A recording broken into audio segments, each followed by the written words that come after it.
Soy un mal padre por favorecer a mi hija sobre mi hijastro. De verdad creo que no estoy equivocada, pero como mucha gente piensa que sí, vine a buscar una perspectiva neutral. Así que yo tuve a mi hija Olivia con mi entonces novio Martín cuando teníamos 17 años. Habíamos terminado el instituto un par de meses antes, y decidimos quedarnos con la bebé contra la voluntad de nuestras familias. Trabajamos y estudiamos una carrera al mismo tiempo, y logramos criar a Olivia y nunca le faltó comida, pero sí le faltaron muchas cosas que veían sus compañeras de clase. Martín y yo terminamos, pero seguimos siendo amigos y hemos mantenido una buena relación de co-crianza desde entonces. Ahora, finalmente me gradué, conseguí un buen trabajo, pude comprar mi propia casa y me casé con mi marido Caleb hace 4 años después de salir 3. Él estaba divorciado y tiene un hijo, Ian, de su matrimonio anterior, con quien no tengo una buena relación. No porque peleemos o algo así, sino porque rara vez nos vemos. Él pasa solo algunos días de la semana conmigo, y yo trabajo muchas horas. El resto del tiempo, lo dedico principalmente a pasar tiempo con mi hija, mi marido o mis amigos. Desde el principio, dejé claro que Olivia siempre sería mi prioridad, pase lo que pase. Y él dijo lo mismo sobre su hijo. Olivia y mi marido tienen una relación cordial, pero nunca se han acercado demasiado. Mi hija es bastante reservada, así que es normal que no sean tan cercanos. Cuando Olivia tenía 12 años, Martín y yo decidimos ahorrar dinero en una cuenta para comprarle a nuestra hija un apartamento. Es casi imposible tener un apartamento o una casa a una edad temprana, especialmente en Latinoamérica, así que queríamos que ella tuviera un lugar seguro ya que teníamos el dinero. Pero como siempre fue alguien terca y orgullosa, tuvimos la idea de comprar un apartamento bastante grande pero que estaba completamente destruido, que necesitaba una gran reforma y estaba completamente vacío, y el apartamento está en el centro de la ciudad. Lo compramos cuando tenía 14 años, y le dijimos que el apartamento estaba a su nombre y que podría acceder a él una vez que comenzara la universidad. Pero le dijimos que tendría que trabajar para pagar la reforma y los muebles. Ella estaba más que contenta con esto, y comenzó a trabajar poco después. Ella juntó mucho dinero, y yo organicé las reformas mientras ella estaba en su último año de secundaria. También compró los muebles, y el apartamento quedó realmente bonito. Se mudó a principios de mes para empezar la universidad. A mi marido le gustó mucho esto. Dijo que quería hacer lo mismo con su hijo, pero que quería comprarle un apartamento en buenas condiciones y con todos los muebles. Dijo que ya había hablado con su ex y su marido, y que habían acordado contribuir. Caleb me pidió que pusiera algo de dinero en sus ahorros, pero le dije que no podía, y le di mis razones. Básicamente, mi madre está enferma de cáncer, y soy la única de mis hermanos que puede permitirse pagar sus tratamientos. No solo eso, Martín y yo hemos decidido pagar todos los gastos de Olivia y darle dinero todos los meses. Queremos que ella no solo se centre principalmente en la universidad, sino que pueda hacer amigos y adaptarse a su nueva vida en una gran ciudad. Caleb se enfadó bastante conmigo. Me dijo que no era justo que yo no contribuyera, ya que soy la madrastra de Ian y necesito ponerme las pilas, y que quizás debería dejar que Olivia consiga un trabajo ya que está a punto de cumplir 18 años. Me enfadé bastante con esto y le dije que solo Martín y yo decidiríamos cómo criar a Olivia y quedarle, no él, y le recordé que siempre le había dicho que mi hija era lo primero. Le dije que estaba delirando si pensaba que iba a dejar a mi hija sola cuando ni siquiera es una adulta legal solo para que él pueda comprar un apartamento a su hijo. Pase lo que pase, ella siempre será lo primero y así es como se supone que deben ser las cosas, y le ofrecí ayudarle en el futuro a comprar los muebles o a pagar las facturas, pero que en ese momento, no puedo ayudarle. Me dijo que estaba favoreciendo a mi hija, luego se fue y no me ha hablado desde entonces, y me niego a disculparme cuando creo que no he hecho nada malo. Ahora, sé que mi marido no gana mucho dinero. Yo gano mucho más que él, y sé que su ex y su marido tampoco ganan mucho, así que si no ayudo, nunca podrán comprarle un apartamento a él. Pero ahora mismo, no tengo otra opción. Algunas de mis amigas me dijeron que una vez que te casas con una persona con un hijo, también te haces responsable del niño, y que debería darle el mismo trato que le doy a mi hija. Sinceramente, creo que esto es una mierda. Ian tiene una madre y tiene un padre, y no creo que él esperara que yo fuera una figura paterna para él y que lo tratara con el mismo amor que a mi hija. Creo que ese tipo de cosas no se pueden forzar, deberían suceder naturalmente, y como apenas hemos pasado tiempo juntos, eso no ha sucedido. Además, nunca podría querer a mi hijastro tanto como quiero a mi hija. Nunca podría tratarlo por igual. Mi hija siempre será lo primero antes que nada. Me preocupo por mi hijastro, pero simplemente no es mi hijo. Además, siento que es bastante injusto porque él no trata a mi hija como trata a su hijo, y no espero que lo haga. Desde entonces, Caleb duerme en el sofá. Apenas cruzamos palabra, y la tensión en casa es insoportable. Olivia lo ha notado y, Aunque no dice nada directamente, la he visto más callada últimamente, como si temiera que algo se rompiera. Ella no tiene idea de la discusión completa, pero sospecha. Y yo me encuentro en ese punto medio entre el orgullo y la duda. ¿Realmente estoy siendo injusta? ¿Debería ceder, aunque no lo sienta? ¿Vale la pena sacrificar tanto por mantener una paz forzada? A veces me pregunto si este matrimonio tiene un futuro. No puedo imaginar una vida donde tenga que esconder cuánto amo a mi hija, o fingir que mi hijastro y yo tenemos una conexión que no existe. Y no es que no quiera que exista. Simplemente no ha pasado. No puedo forzarlo. Y lo más extraño de todo es que siento que ni siquiera se trata del apartamento. Siento que Caleb está buscando equilibrar una balanza que, en realidad, nunca fue pareja. Olivia y yo pasamos por un infierno juntas. La crié sola, con Martín como aliado, sí, pero muchas veces llorando en silencio mientras estudiaba de madrugada o cuando no tenía con qué comprarle un regalo. Jan, en cambio, siempre ha tenido una red de apoyo más amplia. Y quizás no tenga lujos, pero tiene un hogar estable con su madre, y nunca ha sentido el tipo de abandono o carencia que Olivia vivió. No sé qué pasará mañana. No sé si Caleb me hablará. No sé si esta grieta se va a cerrar o a agrandar. Pero sí sé que no pienso dejar de ser la madre que he sido para mi hija. Y mientras escribo esto, me doy cuenta de que la historia aún no termina. Está lejos de hacerlo. Desde aquella noche en la que Caleb decidió no volver a dormir en nuestra cama, el ambiente en casa se volvió un campo minado. Cualquier palabra, cualquier gesto, parecía tener el poder de desatar una nueva discusión. Olivia lo notaba más de lo que yo imaginaba. Un día me preguntó, con esa mezcla de prudencia y curiosidad que tanto la caracteriza, si Caleb estaba enojado conmigo. No supe qué decirle sin que sonara a traición o mentira. Solo le dije que los adultos también atravesamos momentos difíciles, pero que ella no debía cargar con ellos. Me miró en silencio, asintió, y regresó a su cuarto sin decir nada más. Lo que más me cuesta no es el conflicto, sino la distancia emocional que ha crecido entre Caleb y yo. Es como si cada conversación fuera un trámite, como si no quedara nada del hombre con quien me casé. Y no porque ya no lo quiera, sino porque siento que estamos viendo dos realidades completamente distintas. Él habla de justicia, de igualdad, de roles compartidos. Pero yo no puedo evitar pensar que detrás de su discurso hay una necesidad de que yo sacrifique parte de lo que soy para satisfacer una idea idealizada de familia. En una ocasión intenté acercarme. Preparé la cena que le gustaba, encendí unas velas, y esperé a que llegara del trabajo. Él llegó tarde, apenas saludó, y tras ver la mesa, suspiró sin entusiasmo. Se sentó, comió en silencio, y luego se fue al sofá. Esa noche lloré, no de tristeza, sino de frustración, porque sentí que estaba luchando sola, otra vez. Mientras tanto, Olivia ha florecido en su nueva etapa universitaria. Sus ojos brillan cuando habla de las clases, de los amigos nuevos, de las ideas que quiere explorar. Me enorgullece verla crecer con tanta entereza, y me duele que no pueda compartir ese orgullo con alguien que debería estar feliz por ella también. Caleb no muestra entusiasmo por sus logros. Creo que, en el fondo, le molesta que Olivia tenga algo que ya no. El otro día escuché a Caleb hablando con su exesposa por teléfono. Decía que estaba haciendo todo lo posible, pero que yo no lo apoyaba, que me negaba a integrarme a la familia como se supone que debe hacer una mujer casada. Me hirió oírlo hablar así. ¿Qué significa como se supone? ¿Quién determina esas reglas? Porque si ser esposa significa anularme, entonces quizás no quiera hacerlo. No he dejado de pensar en cómo llegamos a este punto. Recuerdo los primeros meses con Caleb, cómo reíamos por tonterías, cómo me tomaba de la mano en los supermercados sin razón, cómo me miraba cuando creía que yo no lo notaba. ¿A dónde se fue todo eso? Me pregunto si fue el tiempo, la rutina, o simplemente que nunca estuvimos destinados a durar más allá de la ilusión inicial. Jan sigue viniendo algunos días a la semana. Es un buen chico, callado, muy educado, pero hay una barrera invisible entre nosotros. No sabría decir si es mía o suya, quizás de ambos. Intento incluirlo en conversaciones, hacerle preguntas sobre la escuela, pero sus respuestas son siempre breves, medidas, como si temiera decir algo incorrecto, o como si simplemente no quisiera conectar.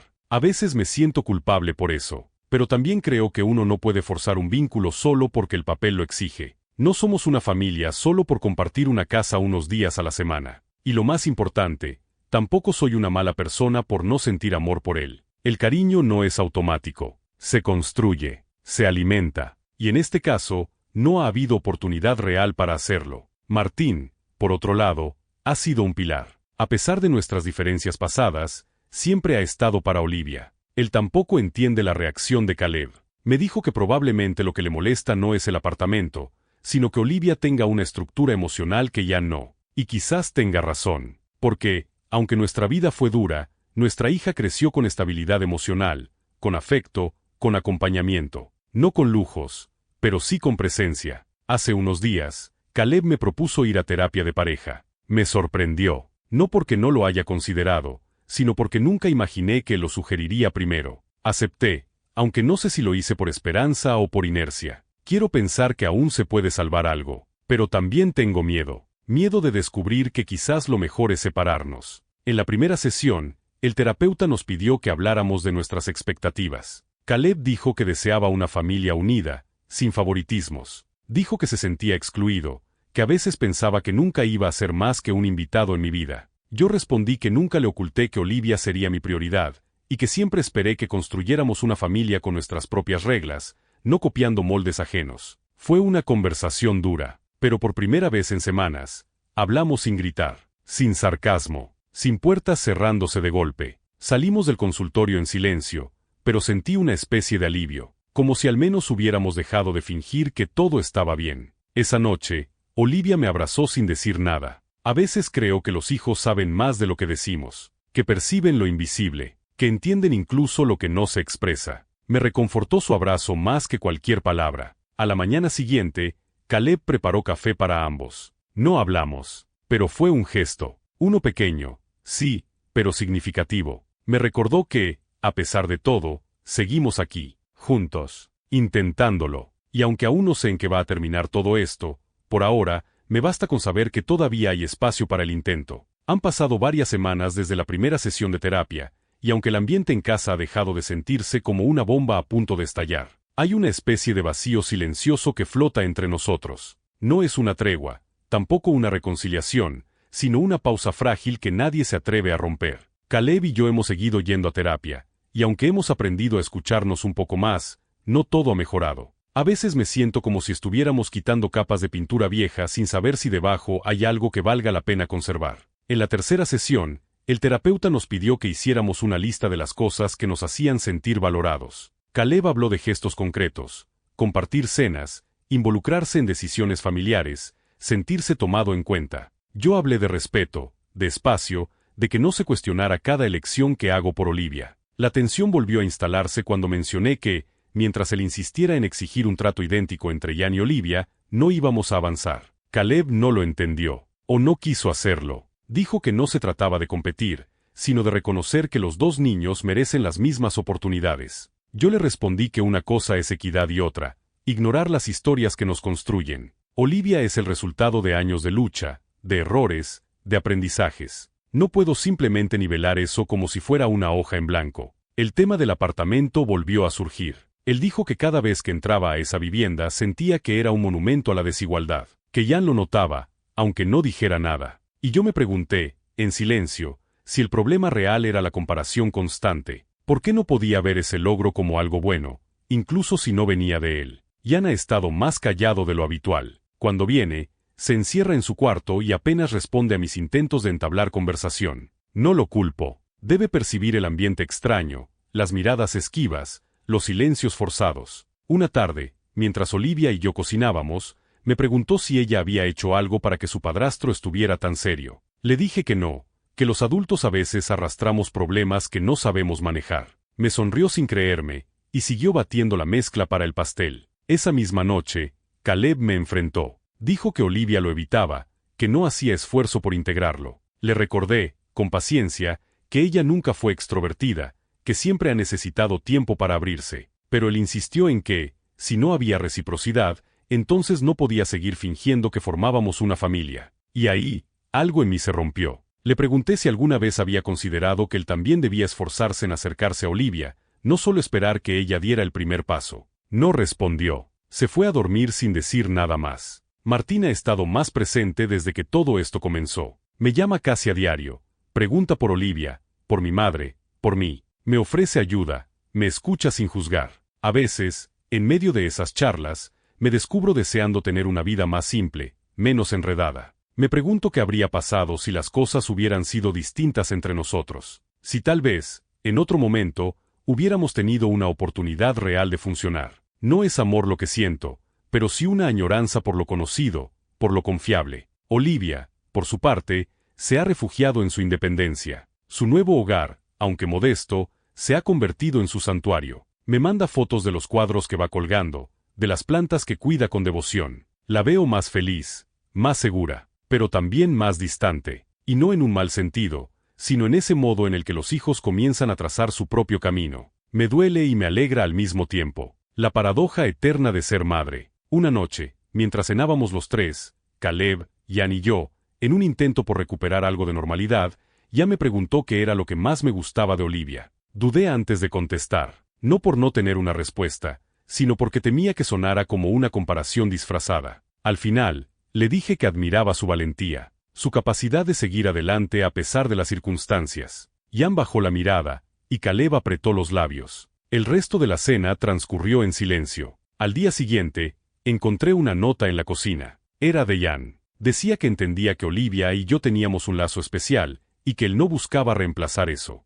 pero que a veces se sentía como un invitado en una casa ajena. Me dolió más de lo que esperaba, porque, aunque siempre supe que no éramos cercanos, nunca quise que se sintiera desplazado. Respondí con otra nota, donde le decía que, aunque el cariño no se construye de un día para otro, yo estaba dispuesta a seguir intentándolo, si él también quería. No sé qué efecto tuvo esa nota. No ha dicho nada al respecto, pero desde entonces, se ha mostrado un poco más abierto. Se quedó un rato más en la sala viendo televisión conmigo, incluso me contó algo que le pasó en la escuela. Fue un paso pequeño, pero sincero. Caleb lo notó, y aunque no dijo nada directamente, esa noche me agradeció por haber hablado con Ian. Fue la primera vez en mucho tiempo que me agradeció algo. A veces me pregunto si estamos destinados a reconstruirnos o si simplemente estamos postergando lo inevitable. Hay momentos en que lo miro y recuerdo por qué me enamoré de él. Pero también hay otros en los que no puedo evitar sentir que somos dos personas tratando de rescatar un barco que hace agua por todas partes. Y mientras tanto, la vida sigue. Las obligaciones, los turnos en el trabajo, las visitas al hospital para ver a mi madre, los mensajes de Olivia, los silencios de Ian. Todo sigue girando, aunque yo me sienta a veces estancada en este punto. Sé que aún hay historia por contar. Lo que no sé es hacia dónde nos llevará. La rutina volvió a instalarse como una capa espesa que todo lo cubre. Caleb y yo continuamos compartiendo espacios, pero lo hacemos desde una distancia calculada. Nos hablamos, sí, pero como dos personas que se deben explicaciones logísticas, no emociones. Ya no discutimos como antes, pero tampoco reímos. Todo parece medido, como si cualquier desviación del guión pudiera desencadenar otro colapso. En terapia, nos han pedido que exploremos nuestras expectativas del futuro. Caleb dijo que quería una familia donde todos se sintieran parte, sin favoritismos ni jerarquías afectivas. Yo respondí que deseaba paz. No una paz superficial, sino esa serenidad que nace cuando cada miembro se siente libre de ser sin miedo al juicio. No hubo acuerdos, pero tampoco reproches. Fue una sesión más serena que las anteriores, aunque las preguntas quedaron flotando, sin respuestas claras. Olivia, mientras tanto, está completamente absorbida por su vida universitaria. Apenas la veo entre semana, y cuando hablamos por videollamada, su rostro refleja entusiasmo y agotamiento a partes iguales. La universidad le exige mucho, pero también la hace feliz. Me cuenta de sus clases, de los libros que lee, de las caminatas solitarias por el parque que hay cerca de su edificio. A veces, solo la escucho y me doy cuenta de cuánto ha cambiado. Ya no es la niña que dependía de mí para todo. Es una joven que toma decisiones, que enfrenta la vida con la misma determinación que tenía cuando aprendía a montar bicicleta sin ayuda. He empezado a escribir en un cuaderno. No un diario, exactamente, sino una especie de registro emocional. Me ayuda a organizar pensamientos, a entenderme. Hay días en los que me doy cuenta de que la tristeza no viene solo de Caleb, sino de la acumulación de responsabilidades que llevo sobre los hombros. El trabajo, mi madre, Olivia, Ian, el matrimonio. Todo parece pesar más de lo que debería. Mi madre ha tenido una recaída. El tratamiento la debilita, y cada visita al hospital me deja con una mezcla de impotencia y rabia. A veces, mientras la observo dormir, me sorprendo deseando que el tiempo se detenga, que no avance hacia lo inevitable. Ella, sin embargo, sigue siendo fuerte. Me sonríe incluso cuando apenas puede mantener los ojos abiertos. Me pide que cuide de mí, que no me olvide en medio de todo este caos. Y esa frase me persigue, porque, honestamente, hace tiempo que me perdí de vista. Jan ha comenzado a pasar más tiempo en la sala. Se sienta a ver películas conmigo, hace preguntas sobre lo que cocino, incluso me ayuda a poner la mesa sin que se lo pida. No hemos tenido grandes conversaciones, pero los pequeños gestos han empezado a dibujar una nueva dinámica entre nosotros. No diría que nos hemos acercado emocionalmente, pero sí que hay una cortesía más cálida, una especie de respeto que antes no existía. Un sábado por la tarde, decidí llevarlo conmigo al supermercado. Era algo simple, pero me pareció una oportunidad para estar a solas y hablar sin tensiones. Durante el trayecto, me contó que en su escuela hay un grupo que hace voluntariado los fines de semana y que le gustaría unirse. Me alegró escuchar ese interés. Le ofrecí ayudarle a coordinar los horarios con su madre. Me sonrió. Fue una sonrisa tímida, pero auténtica. En ese momento, sentí que tal vez, solo tal vez, podíamos encontrar un terreno común. Esa misma noche, Caleb y yo hablamos brevemente. Le conté lo del supermercado, lo del voluntariado, lo bien que Jan se había portado. Pareció sorprendido. Me dijo que no sabía que Jan tenía esas inquietudes. Y ahí, otra grieta se hizo evidente. Caleb no conoce a su hijo tanto como cree. Y quizás, por eso, le resulta tan difícil aceptar que Olivia y yo tengamos un vínculo sólido. Porque, en el fondo, él mismo anhela una conexión más profunda con Jan. En el trabajo, las cosas se han vuelto más exigentes. Se avecina un proyecto importante y he tenido que asumir tareas adicionales. Paso muchas horas fuera de casa y, al regresar, apenas tengo energía para enfrentar los temas pendientes. Aún así, me esfuerzo por mantener el equilibrio. Cocinar, limpiar, acompañar a mi madre, responder los mensajes de Olivia. El cansancio se ha vuelto parte del paisaje. Martín me ofreció encargarse de todos los gastos de Olivia durante los próximos 2 meses para que yo pudiera enfocarme en otras prioridades. Agradecí el gesto, aunque sentí una punzada de vergüenza. Me cuesta aceptar ayuda, incluso de alguien tan cercano, pero también reconozco que necesito alivianar la carga. Acepté, por ahora. En una de nuestras últimas sesiones de terapia, el psicólogo nos pidió que describiéramos el momento más feliz de nuestra relación. Yo hablé de un viaje corto a la playa, cuando aún éramos novios. Caleb recordó una cena en casa, una noche en que Jan y Olivia se rieron juntos por una tontería. Me sorprendió que eligiera un recuerdo en el que ambos niños estaban presentes. Me hizo pensar que, a su manera, él también quiere que todo funcione, aunque no sepa cómo lograrlo. Una madrugada me despertó una pesadilla. Soñé que Olivia desaparecía y nadie me creía cuando decía que algo estaba mal. Me senté en la cama, empapada en sudor. Caleb seguía dormido en la otra habitación. Fui a la cocina, bebí agua, y me senté en la oscuridad. En esos momentos silenciosos, cuando todo está en pausa, es cuando más me pesa la soledad, porque incluso rodeada de gente, me siento sola, como si todo dependiera exclusivamente de mí. He empezado a pensar en cambiar algunas cosas. No decisiones drásticas, pero sí ajustes. Tal vez reducir mis horas laborales, buscar un espacio para mí, retomar alguna actividad que disfrute. Me gusta pintar, aunque hace años que no lo hago. Quizás debería retomarlo, no por nadie más, sino por mí. Porque si sigo postergándome, voy a desaparecer dentro de esta mujer que solo reacciona ante las necesidades de los demás. Por ahora, sigo, paso a paso. Algunas noches, me siento al borde del colapso. Otras, me sorprendo riendo con Jan por algo en la televisión. Hay días en que Caleb me mira como si quisiera hablar, pero se queda en silencio. No sé si espera que yo rompa el hielo o si simplemente ha aprendido a conformarse. Lo único que sé es que la historia sigue escribiéndose, que aún hay páginas por llenar. Y aunque no sepa qué vendrá, al menos tengo claro que no quiero vivir con miedo de ser quien soy. Las mañanas se han convertido en una especie de tregua silenciosa. Despertamos antes de que suene el despertador, cada uno en su rincón, evitando pisar el terreno del otro. Caleb y yo compartimos el desayuno sin cruzar demasiadas palabras, mientras Jan ojea distraído una revista o revisa su celular. Todo se mueve con precisión de reloj, cafetera encendida, tostadas listas, platos lavados antes de salir. Una rutina que, si bien ofrece cierta estabilidad, también encierra una frialdad que me resulta cada vez más difícil de ignorar. No puedo evitar mirar hacia atrás. A veces, en el camino al trabajo, recuerdo aquellas primeras semanas después de la boda. Había una energía distinta, una esperanza ingenua de que el esfuerzo bastaría para unir nuestros mundos. Nunca imaginé que la diferencia de nuestras historias pesaría tanto, ni que el pasado sería un huésped permanente, ocupando los espacios donde debió haber complicidad. Olivia vino a casa el fin de semana. Llegó con una mochila ligera y una sonrisa cansada. Me abrazó más tiempo de lo habitual. En la cocina, mientras preparábamos té, me confesó que se sentía un poco abrumada, no por los estudios, sino por la presión de mantenerlo todo en equilibrio. Me vi reflejada en ella. Le dije que no era necesario tenerlo todo bajo control, que a veces, soltar es más valiente que resistir. Me miró en silencio y, por primera vez, me preguntó si yo era feliz. No supe qué responderle. Durante su visita, Caleb fue amable, pero distante. Intentó iniciar una conversación con ella, aunque sus esfuerzos fueron torpes. Olivia respondió con cortesía,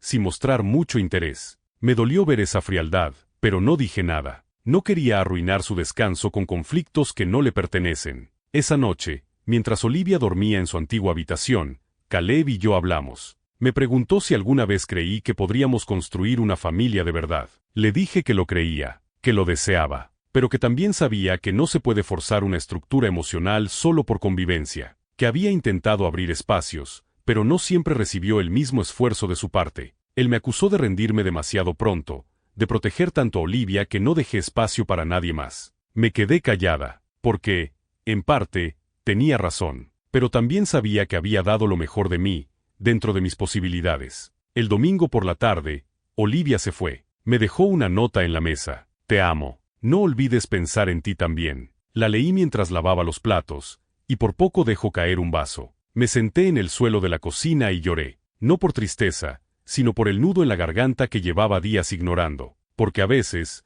solo hace falta una frase para desatar todo lo que hemos estado conteniendo. Esa misma semana, el hospital me llamó para decirme que mi madre necesitaba una internación prolongada. Su situación había empeorado. Me tomé 2 días libres para estar con ella. Dormí en un sillón junto a su cama, la ayudé a comer, le leí en voz baja sus novelas favoritas. Ella, aún débil, me acarició el cabello y me dijo que no me preocupara por ella, que lucharía mientras pudiera. En su mirada, había más fuerza que en la mía. Volví a casa con el alma cansada y el cuerpo al límite. Jan había dejado un dibujo en la mesa del comedor. Era una caricatura de los 4.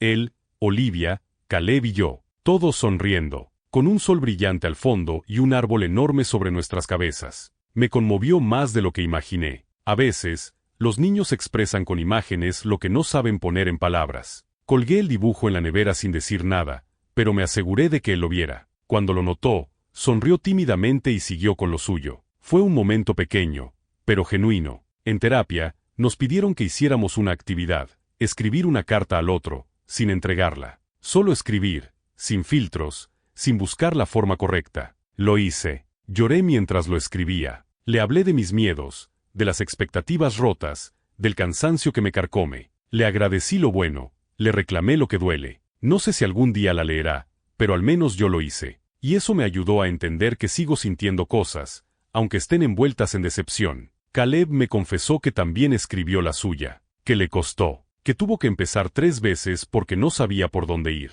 Me dijo que al final se dio cuenta de que había guardado rencores sin nombrarlos, que esperaba comprensión sin ofrecerla. Fue la primera conversación sincera en mucho tiempo. Desde entonces, hemos empezado a compartir algunos espacios con menos tensión. Ver una película juntos, cenar en silencio, pero sin prisa, caminar con Jan al parque. No es mucho, pero al menos hay voluntad. Y la voluntad, en medio de tanto desgaste, es un milagro pequeño. Una noche, mientras regaba las plantas del balcón, me quedé mirando el cielo. Pensé en mi madre, en Olivia, en esta familia en construcción que no termina de encontrar su forma. Pensé en quién era yo antes de todo esto, en quién soy ahora. Y, por primera vez, no sentí culpa por preguntármelo. He empezado a dejar notas en mi propio cuaderno, cosas que me gustan, canciones que me animan, frases que me hacen reír. Me esfuerzo por no convertirme en la sombra de lo que alguna vez fui, por no olvidar que, además de madre, esposa, hija y madrastra, también soy una mujer con sueños, con deseos, con historia propia. No sé qué nos depara el próximo mes. Hay días en los que creo que podemos reconstruirnos, otros en los que pienso que quizás estamos prolongando lo inevitable, pero al menos ahora hay más claridad, más verdad. Y, aunque eso no garantiza un final feliz, si permite que lo que venga, sea lo que sea, tenga sentido. Era una mañana templada de otoño cuando me di cuenta de que, por primera vez en mucho tiempo, no sentía el peso del silencio. La casa estaba tranquila, no por ausencia de ruido, sino por la ausencia de esa tensión invisible que lo envolvía todo. Caleb preparaba café en la cocina, Jan hojeaba un libro en el sofá, y yo simplemente observaba. Por unos segundos, Sentí que el tiempo se detenía, como si me diera un respiro para pensar con claridad. Esa misma semana, habíamos tenido nuestra última sesión de terapia. No fue dramática, ni hubo revelaciones impactantes. Más bien, fue un cierre sereno, casi inevitable. El terapeuta nos agradeció la disposición, y al final nos preguntó si creíamos que habíamos encontrado lo que veníamos a buscar. Caleb y yo nos miramos sin hablar. Yo asentí. Él hizo lo mismo, con una mezcla de alivio y resignación. Esa noche, en casa, tomamos una decisión. Sentados en la sala, sin elevar la voz, nos dijimos todo lo que quedaba por decir. No hubo reproches, solo verdades que, de tanto guardarlas, ya no dolían. Le dije que lo había amado con sinceridad, que deseaba de corazón que encontrara paz. Me respondió que siempre admiró mi fuerza, aunque muchas veces no supo cómo acompañarme. Acordamos separarnos. La conversación con Ian fue más difícil. Caleb y yo le explicamos juntos que íbamos a vivir en casas distintas, pero que seguiríamos siendo parte de su vida. Me miró con ojos tristes y preguntó si ya no iba a dibujar más caricaturas de los 4. Le respondí que las podía seguir dibujando si así lo deseaba, que los recuerdos no desaparecen cuando cambian las circunstancias. Me abrazó fuerte. Fue la primera vez que me buscó por iniciativa propia. Con Olivia fue diferente. Me miró en silencio cuando le conté. Luego dijo, ya lo sabía, solo no quería decirlo antes que tú. Su madurez me conmovió. Me ofreció ayudarme con la mudanza, aunque aún no tenía claro hacia dónde iría. Le agradecí, como siempre, por su compañía constante, por esa manera de sostenerme sin juzgar. Los días siguientes fueron una mezcla de nostalgia y alivio. Empaqué mis cosas con calma, dejando espacio para cerrar cada etapa. Encontré fotos que había olvidado, cartas sin enviar, y hasta la primera lista de supermercado que hicimos juntos. Lloré en silencio mientras guardaba todo en cajas, pero no por dolor, sino por el proceso natural de dejar ir. Caleb y yo firmamos los papeles con tranquilidad. Acordamos todo de manera civilizada. Yo me mudé a un departamento pequeño, no muy lejos, decorado a mi gusto, con plantas y ventanas grandes. Era mío, y más importante aún, era el reflejo de una etapa nueva, no una copia del pasado. Con el tiempo, la relación con Ian encontró un ritmo propio. Seguimos viéndonos de vez en cuando. A veces cocinamos juntos, otras veces simplemente paseamos por el parque. No somos familia en el sentido tradicional, pero construimos algo genuino, algo que no se basó en obligaciones, sino en respeto mutuo. Olivia terminó su primer año de universidad con honores. Martín y yo la acompañamos a la ceremonia. Verla recibir su reconocimiento me hizo sentir que todo, absolutamente todo, había valido la pena. Su abrazo fue largo y cálido, lleno de orgullo. En ese momento, comprendí que había cumplido mi parte, que había guiado a mi hija hasta donde ella podía volar sola. Mi madre falleció poco después. Fue sereno, sin sufrimiento. En sus últimos días, me tomó la mano y me dijo que estaba orgullosa de mí, que había criado a una mujer capaz de enfrentar el mundo con entereza. Lloré junto a ella, no por la despedida, sino por el amor que nunca dejó de darme. Después del funeral, tomé unos días para mí. Viajé a un lugar tranquilo, sin señal, sin planes. Caminé por senderos silenciosos, escribí en mi cuaderno, dormí bajo el sonido de la lluvia. Me redescubrí, no como madre, esposa o hija, como mujer, como persona que respira por sí misma. Hoy, meses después, puedo decir que estoy bien. No perfecta, no resuelta, pero en paz. He aprendido que amar no siempre implica quedarse, que soltar también es una forma de cuidar, que no todas las historias deben tener un final feliz para ser significativas. Sigo viendo a Caleb de vez en cuando. Cruzamos palabras cordiales, nos actualizamos sobre Ian. No hay rencor, solo pasado compartido. Martín sigue siendo un gran apoyo, pero no hemos reabierto viejas puertas. Cada uno sigue su camino con respeto. Y yo, por fin, he vuelto a pintar. Mis manos tiemblan al principio, pero luego fluyen. En cada trazo encuentro una parte de mí que había olvidado. Es mi forma de sanar, de expresar sin palabras, de reconstruirme desde adentro. Esta es la última página de este capítulo. No de mi vida, porque la historia continúa, pero sí de una etapa que me transformó, que me enseñó que ser fiel a una misma no es egoísmo, es supervivencia, es amor propio, y es, también, el mayor acto de libertad.